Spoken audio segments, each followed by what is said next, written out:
Muito bem, estamos de volta aqui com os doutores José Marmuth Teixeira, Dr. Jean Machado, anestesiologista. Estamos esclarecendo a todos nós o que representa a anestesia. Então, Dr. Jean, o senhor entrou numa fase mais nova, mais recente. Quantos anos o senhor está em Tubarão? Eu cheguei em Tubarão em 2004, 13 anos. 13 anos, então já pegou muitas mudanças, né? E contigo também outras mudanças ocorreram. Poderia falar um pouquinho para nós sobre isso? Primeiro eu gostaria de falar que eu poderia ficar ouvindo aqui o Dr. José falar de história 2 dias. Eu acho muito bom, sempre que ele fala alguma coisa, muito interessante. O senhor tocou ali da cena do cinema, ele podia contar até algumas histórias nossas aqui. Da cena do cinema, hoje em dia a gente tem celular que facilita muito, né? Mas eu não me imagino naquela época com a dificuldade de locomoção, porque quando a gente é sobre aviso tem que ficar à disposição do hospital. Estava passando o filme Ben-Hur. Muito interessante. Aí, na memória apareceu lá, Doutor Marmuth, na cena, na hora que ele apareceu, aí eu penso, Mas ainda bem que o filme continuava depois, né? O filme continuava. Hoje em dia a gente tem o celular um pouquinho mais fácil. Então, eu fiz a minha formação, como falei no outro bloco, eu fiz a minha formação em Ribeirão Preto e já peguei várias evoluções, né, da anestesiologia. Mas de lá para cá também muita coisa mudou. É importante a gente falar que tudo que mudou foi em prol da segurança do paciente. Um exemplo, né? Eu me lembro, eu fiz uma cirurgia de adenoamidalectomia, eu devia ter 4, 5 anos de idade. E naquela época não existia consulta pré-anestésica. Eu me lembro que eu conheci o anestesista na hora do procedimento. E aquilo foi tão traumático e estressante para mim que eu me lembro da cena até hoje, mesmo sendo uma criança, né? Hoje em dia, como funciona quando um paciente precisa se submeter a um procedimento cirúrgico? Se esse procedimento é eletivo, ou seja, não existe uma emergência, uma urgência em realizá-lo, né? Um acidente, outros exemplos. Uma apendicite, que é um exemplo que cai fora da consulta. O paciente sempre passa pela consulta pré-anestésica. Então, como o Dr. José falou, né?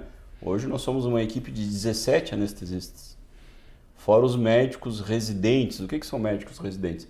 São médicos em formação, que estão, depois de fazer medicina, passando por uma especialização de 3 anos com o nosso grupo, que tem o reconhecimento de MEC e da Sociedade Brasileira de Anestesia. Então, em Tubarão, hoje em dia, se ensina anestesia para médicos. Médicos que saem formados aqui, anestesiologistas, para trabalhar em qualquer lugar do território nacional. São quantos residentes por ano?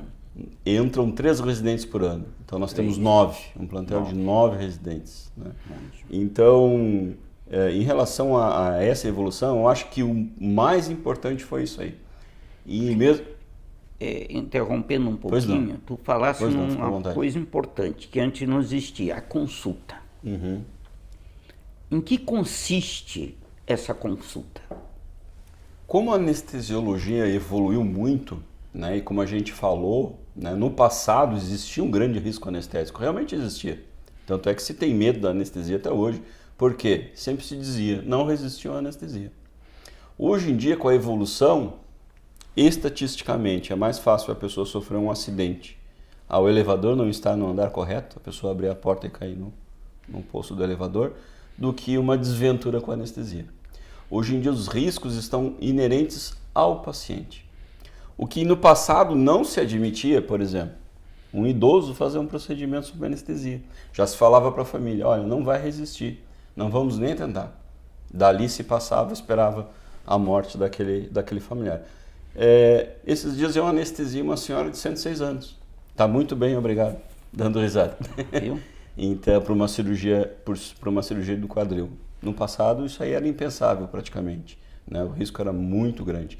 Outra coisa muito importante que o Dr. José falou foi a sala de recuperação pós-anestésica. Nesta sala, os pacientes vão ter o segundo estágio da recuperação da anestesia sob supervisão de um anestesiologista o tempo inteiro. Então, qualquer problema, qualquer complicação, eles terão pronto atendimento. Depois que a gente tem e sabe que a anestesia já passou, esse paciente é transportado para o quarto. Como o Dr. José falou, e na época que eu fiz o meu procedimento, né, eu sou de 1974, devia ser lá para 79, mais ou menos, quando o Inter foi o campeão brasileiro. E eu me lembro até hoje, eu me lembro que eu fui recuperado no corredor. E eu me lembro que eu olhei para baixo, eu estava com uma cueca branca e tinha sangue. E eu pensei, operaram no lugar errado. Mas graças a Deus não foi no local errado. Mas naquela época também não tinha sala de recuperação pós-anestésica. Então, é natural as pessoas terem medo da anestesia. É uma coisa que a gente não vai lá tomar uma anestesia de graça, né? Por nada. Mas é importante que o telespectador fique sabendo que hoje em dia é um procedimento extremamente seguro, né? E essa consulta pré-anestésica é o momento que nós médicos, anestesiologistas, temos para conhecer o paciente, saber dos seus problemas de saúde, as medicações que o paciente toma, alergias, muito importante. Às vezes a desventura não é da anestesia, mas de uma medicação que o paciente tem alergia e a gente não sabe. Então, a consulta pré-anestésica, hoje em dia, ela está mais para a gente quantificar o risco do procedimento em relação aos problemas de saúde do paciente e tomar providência para que isso não aconteça. Eu costumo comparar muito o anestesiologista com o piloto de avião, né? Que é o cara que tem que prevenir as coisas. Porque se chegou a hora de tratar é porque alguma coisa já deu errado, né? Então tem que prevenir, saber se o avião está abastecido, né? Se está tudo certo com o tempo, se dá para decolar, se não dá para decolar. Então é uma comparação muito boa.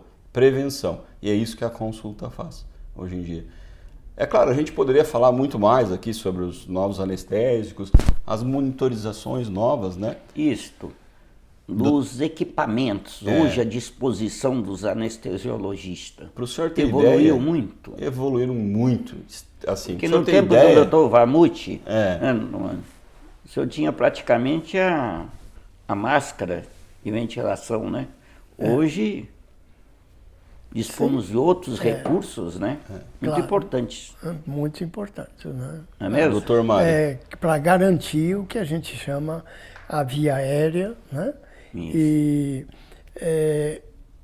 equipamentos, aparelhos de anestesia de última geração que, usando uma expressão popular, só faltam falar, né? Nós temos, através desses aparelhos, né, desses monitores, como a gente chama, a vida do paciente, como está se transcorrendo. Se ele está bem oxigenado, se ele está com bastante oxigênio, se o gás carbônico está sendo exalado, expelido enfim, de maneira apropriada, se a concentração do anestésico é boa, pulso, pressão, respiração, temos tudo na nossa mão, né? Doutor Mário, no tempo do Dr. José, eu não peguei esse tempo, eu já tinha alguns monitores a mais.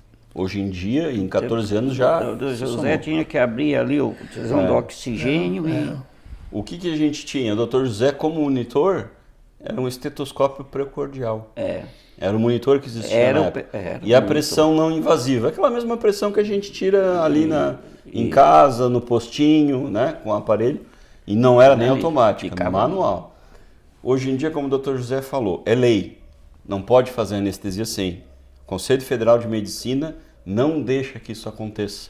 Por isso, muito cuidado com as clínicas. As clínicas elas têm que ser credenciadas, né, como as clínicas que a gente tem em Tubarão. O senhor acabou falando o nome da Provida, mas todos os hospitais realizam cirurgias ambulatoriais, elas têm que estar credenciadas ao CFM. E, no mínimo, monitorização. O Dr. José falou do oxigênio no sangue, que é o oxímetro. Falou do gás carbônico, que é a capnografia.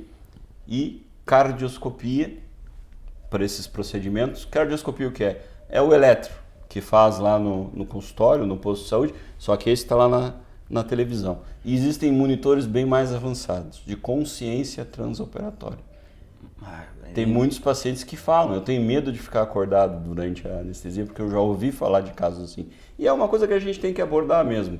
deixar de ter esse estigma de falar nisso aí. Existiram realmente casos, ainda existem, só que hoje em dia nós temos o BIS, que é chamado o índice biespectral, que é uma das maneiras da gente medir consciência transoperatória. São eletrodos colocados como se fosse fazer uma eletroencefalografia, não deixa de ser, só que ele tem um algoritmo dentro do aparelho que nos dá um número, e por esse número eu sei se o paciente está anestesiado ou se o paciente está acordado, para o senhor ter noção do quanto evoluiu. Fora, se hoje em dia a gente fosse falar, tem, por exemplo, onde já se viu anestesiologista usar ultrassom. Eu tenho curso de ultrassom para fazer bloqueio, estou fazendo agora transesofágico para monitorização transoperatória do paciente, ou seja, botar um probe transesofágico para ver como está o coração, ver que o paciente infartou antes de aparecer uma alteração no eletrocardiograma, por exemplo. Então, para ter uma noção A gente está pincelando aqui, mas a gente poderia falar bem mais. Poxa, mas, olha, para os telespectadores é fantástico saber essa evolução, né, doutor Vamuth? Sim. Porque o doutor Vamuth pode falar muito bem, ele viveu esses dois momentos.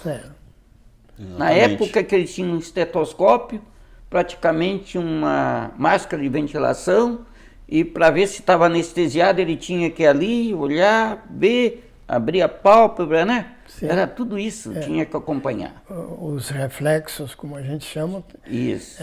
era a única coisa que, visual, que né? se podia. Fazendo uma brincadeira, o que se diz hoje, anestesista raiz, né?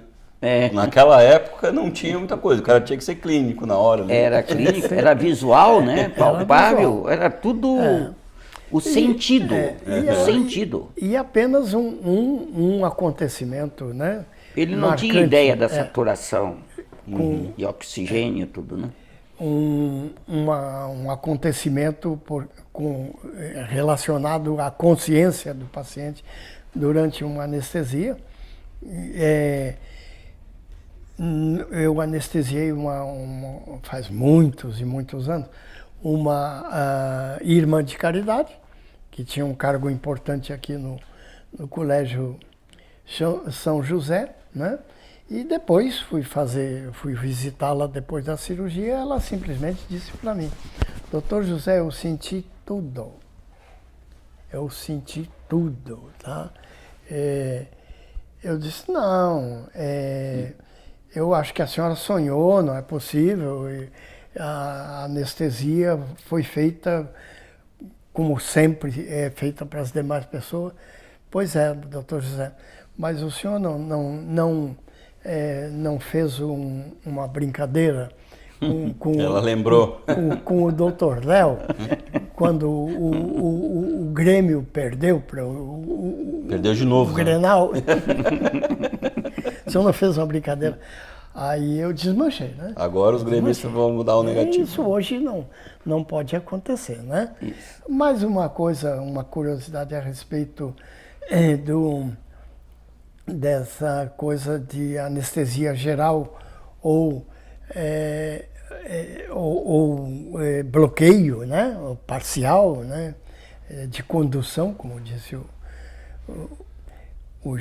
Dr. Jean. Uma senhora, eu me preparando para fazer uma anestesia na RAC, na coluna, né? Em que o paciente fica acordado. Ela, quando me viu preparando, ela simplesmente perguntou assim: Doutor José, o senhor vai me fazer aquela anestesia que a gente só dorme do umbigo para baixo? É uma maneira curiosa ela perguntar. Né? Muito bem, o assunto está ótimo. Vamos fazer um breve intervalo e já voltamos.